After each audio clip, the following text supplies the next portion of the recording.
Okay, so I set this review up right after I finished filming my review just before this one.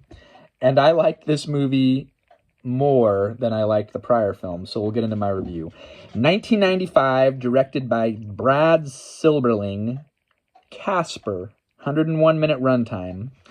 So Brad Silberling was doing stuff for television, and this is an Amberlin Entertainment, Spielberg's production company, and Spielberg saw some of the director Silberling's TV stuff, and he offered him this film to be his directorial debut for the big screen. And J.J. Abrams helped work on script rewrites. So the character of Casper is based off of 50s and 60s cartoons. The Harvey comic book company, I think. Not to be confused with the forlorn Harvey Weinstein. So this Harvey company owned the rights to Casper, and then they were going to make it into this movie. This is a very culturally significant movie, up there with The Frighteners, which I think came out a year later. And The Frighteners was, I believe, a 1996 or 97 Peter Jackson film that also heavily employed very advanced for the time computer-generated imagery, or CGI, as it were. This film is culturally significant because it is the first feature film to feature a CGI character in a title starring role, Casper. And then it would go on to spawn VHS, straight to VHS prequels that came out in 97 and 98, as well as an animated cartoon series, The Spooktacular Adventures of New Casper. So there's some deviations because the 1960s cartoons says that Casper was a child ghost born to child parents, and they made it more real, where that Casper's backstory was that he was Casper McFadden, a child from the early 1900s who died from playing out in the snow with his beloved sled, and he got pneumonia and then became Casper that we see in the film. Christina Ricci, Bill Pullman, Eric Idle, and other actors that I do not research enough to even write down. So, this film was an immense success. $55 million budget, and the film grossed $287 million at the box office. I feel like this is one of those movies that if you saw growing up, it is beloved. It is a cultural touchstone, like I mentioned, first CGI starring role character. It was okay. I enjoyed it, and I also did not enjoy parts of it. I felt there was some annoyances, maybe because of its, I don't know, it was rated PG. My son was terrified because there was the dark arts. There was this main character played by Bill Pullman is like a paranormal psychologist or psychiatrist trying to get in touch with his dead wife, and so on and so forth. And then there's an evil character that inherits her dead dad's. Her dead dad leaves his actual money to charity, and he leaves her this house.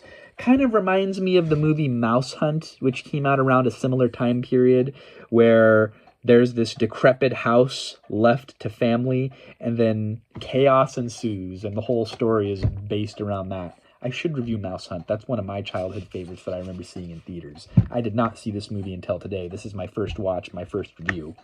So the movie, some of the exterior shots were filmed on location where the film takes place in the eastern seaboard. The exterior filming locations in some scenes were filmed in Camden, Maine.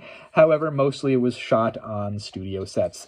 This mansion is so Tim Burton-ish, and he would have been super in vogue at the time. It is so ridiculous, and I kept telling my son, a very French-style Art Nouveau mansion of this magnitude would not exist in the U.S. Maybe in Europe, maybe in France, but it is so ridiculous. It could have been more real if it would have been like a East Lake-style Victorian or something like that. It's just very fanciful that this large-scale Art Nouveau mansion, specifically, you see this type of stuff in Europe, it wouldn't have existed in the U.S., and that was a real turnoff to me. But I'm like very fixated on historical accuracies. If you could accept the fact that there's a CGI generated ghost, that's half the battle. It bothered me. immensely. And it's because of maybe I'm in my mid-30s, late 30s, and I'm reviewing a movie that's meant for kids. I don't know. The magic wasn't there for me, folks.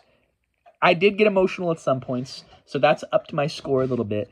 But I respect the fact that it is what it is for the time with CGI. Very innovative, very impressive. The cartoon ghosts, not so much. It's cheesy. The underground laboratory, a la Frankenstein, intriguing. Some things I liked, some things I didn't like. I am 3 out of 5. Not as low as you were thinking, probably, but it was okay. It was comparable to The Dig as far as my level of interest. That being said, Rotten Tomatoes, they are also not a fan. 52%, IMDb 6.2 out of 10. However, you Google users, the nostalgia factor of the 90s, 85%. And obviously I'm wrong because people love this movie because of it made $287 million at the box office. So maybe I don't know what I'm talking about. Maybe I'm too fixated on historical inaccuracies. That's me personally. Why do you watch? You want to see my opinion. So there you go. Casper the Friendly Ghost. I don't have a visual aid because I also watched it on Netflix. Until next time, we'll see you then.